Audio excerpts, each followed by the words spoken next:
what are some of the most common things that you see women struggling with in the postpartum journey? I think the biggest thing is that, especially for a first time mum, there is so much emphasis put on birth as like the thing they're working towards. I can completely respect that because it's something that they've never been through before and it can seem quite big and scary and you might hear a lot of stories about it, but they almost put birth as the finish line. Like, yes, I've gotten through that. And all of the work that they've done to get to that point stops. And then they're at home with a baby and, the food that they were making themselves, the supplements that they were taking, all of that stops when actually in postpartum, especially for breastfeeding women, your needs increase in that time.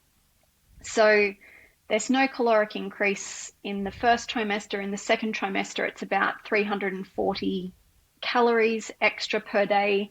In the second trimester, it's about 450. When you're breastfeeding, an extra 700 calories is what a woman needs to support breast milk production. So in some women who are not as well nourished, they're kind of like hitting about 500 to 700 mils per day compared to a well nourished woman who's producing about a litre and a half of breast milk per day. Mm. So you can see why it's important to still be focusing on that nourishment after you have your baby, because not only are you trying to produce breast milk, but you're trying to heal a dinner plate sized wound on the inside of your body. Mm. And we seem to forget that. And we all want to kind of get back to doing things very quickly, but our body needs time to heal. And we live in a society where everybody's not wanting to slow down, basically. And is there a rush to get in shape as well that kind of stops them from eating that much food as well? Like there's quite a common, and I'm not saying that this is what I believe, but there's a lot of, like, even in the media, they kind of, this celebrity had a baby, but like 4 weeks later they're back to where they were. So there's this almost, I don't know, picture painted a little bit in terms of, all right, you've had your baby, like, get back into shape type of thing. But then there's the, you do need more food. You do need to nourish and heal your body. But then on the other side of things, there's some parents that are like, but I want to be, back to my old body and all this kind of stuff. How do they navigate that? That's a personal journey. And that's, often the whole bounce back, the ideas you may have in your head, that's your own ego. And personally, like towards the end of my first pregnancy, I was like, oh my God, I'm never going to be this person again. Like the person I know I am now, I'm never going to be her again. And, that doesn't happen for every woman, but it's like this rite of passage that you have to go through. And, like life is about evolving and changing. And I'm not going to be who I was 5.5 years ago before I had Freya.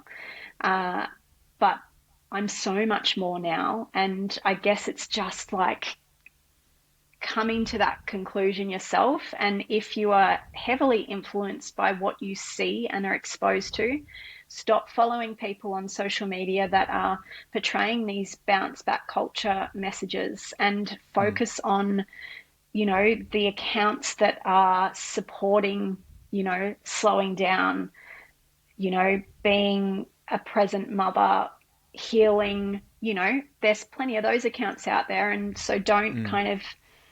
just don't expose yourself to it. Yeah, I posted about that yesterday actually on Instagram. It was just like, just following the wrong people, because, sometimes I think we were a lot better off when we didn't really see what was going on the other side of the world, and we just kind of Mm-hmm. knew what was going on in our little circle. I think we felt a lot better about ourselves. Well, I know, as a kid growing up, I didn't have any of that. And, Me I too. didn't really worry about any of that. And I see, a lot of, teenagers and kids even, now just worrying, like, I won't say worrying like they're worrying about everything, but just being aware of what other people are doing, what shapes and sizes they are, what they're wearing, all this kind of stuff. And it's just, I think, personally, like something that you don't necessarily have to be aware of. And it can really Yeah. rob you of, the things that you have. I remember I was just biking around the neighborhood, and I remember one day, this just a random story that popped into my head. I grabbed there's like a cat food box on the road, and I put it, like it got stuck in between my tire and my bike, and as I was biking, it kind of sounded like a motorbike because it was rubbing against the wheel, and that entertained me and my friends for hours. Like we were like pretending we we're on a motorbike and stuff like that, and it's just playing as a kid, but it's just I feel like those are the kind of moments we should be getting lost in, as opposed to getting lost in other people's worlds where we're not even experiencing anything. Yeah. I did. And just remember, I mean, like it's said all the time, but Instagram or social media is a highlight reel. Just because things look perfect for that person, they're likely still dealing with the same things you are. And you just need to remember that.